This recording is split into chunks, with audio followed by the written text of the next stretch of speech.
Is Russia secretly communist? Many will not believe the truth. But here it is. The ruling clique in Russia is not nationalist. Real nationalist groups are persecuted in Russia. The leading political parties of the country are led by apparatchiks, that is to say, by Soviet persons. A famous KGB defector once suggested that Russia's political parties are mere branches of the Communist Party, separated into subunits to give the appearance of a democracy. If a truly independent party appeared in Russia, the communists and their friends, who still control state security, would quickly infiltrate and take possession of it. What we see today in Russia is a classic Soviet-style deception. The proof of this deception may be found in Putin's pro-communist speech at the World Festival of Youth and Students in 2017, held in Sochi. Putin plainly stated his support for the young communists, saying they represent the future and he is behind them. Russian support for communism today is more than mere lip service. The Russian government supports communist regimes around the world. Moscow is assisting the Marxist-Leninist regime in Nicaragua. Moscow has sent troops to defend communist Venezuela. Moscow has assisted North Korea with military technology, and they have also facilitated China's military buildup. In what sense are these actions nationalist? Real nationalists do not support global communism. If we break this down carefully, going case by case, we will find that Russia is still part of the communist bloc and the bloc is preparing for war. In terms of pretending to be nationalist, Russia exploits our naivete. Russian policy often predicates itself on a scissor strategy in which the Kremlin supports both sides of a local conflict. In this strategy, one side is supported openly and deceptively, as Putin appears to support Trump. Meanwhile, the opposite side receives clandestine guidance in hijacking the enemy's security process. The Afghan Wars, 1979 to present, are an example of the scissor strategy as played by Moscow over 4 decades. Another example is the fight against Muslim extremism more generally. But the boldest example is Russia's supposed support for nationalism, even as Moscow's leftist agents of influence call nationalists Nazis and traitors. When the totalitarian left openly takes power in the United States, they might arrest all class enemies on the grounds that they are traitors colluding with Russia. And Putin will laugh, because Russia has always pinned its hopes on the American left, not the right.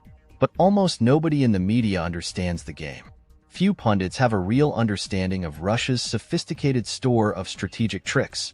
Military historians do not understand many of the battles of the last century because they do not see the larger playing field on which battles are only a single aspect of something that involves seemingly unrelated areas of activity, from the corruption of language and culture to the eradication of God, family, and country.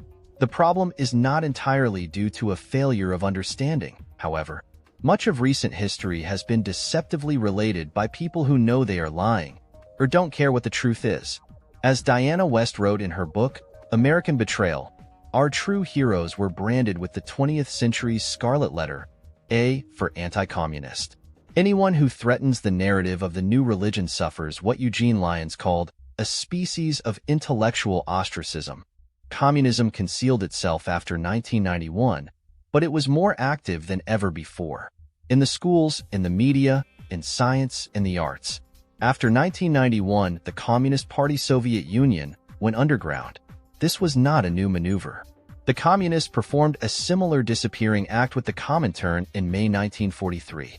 Those who thought Stalin had given up the idea of world revolution were as wrong then as those who believe in the fall of communism today.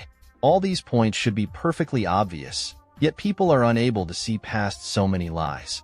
These lies are now entrenched in the popular mind. We count ourselves clever for knowing all about Soviet active measures during the Cold War. Yet the alleged disappearance of these measures hides the greatest ongoing active measure of all. Well-informed communists know that the Soviet Union still exists, behind the facade of the Russian Federation.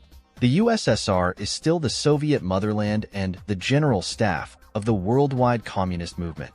Right now, the Communist Party is republishing the works of Lenin with help from Moscow's Progress publishers. Yes, it is the same state-owned publishing house that was printing Soviet propaganda in the 1960s. Here we catch them out. Here the left is not lamenting the wicked nationalism of Putin. The American communists are working with the Russian state.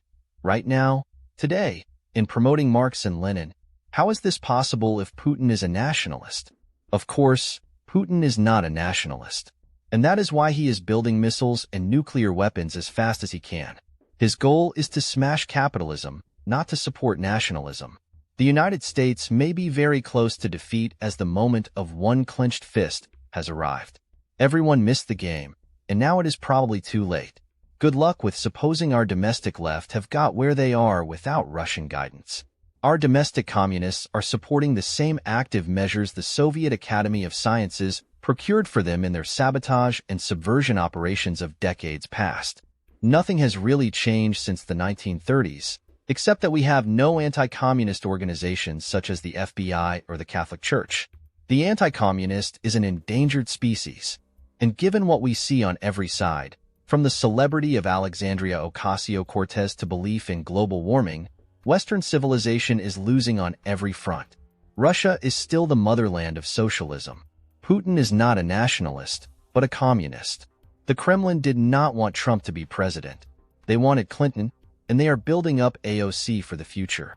The Kremlin, in fact, lies about everything, even when there is no apparent reason to lie. In time, of course, the reasons will come into focus.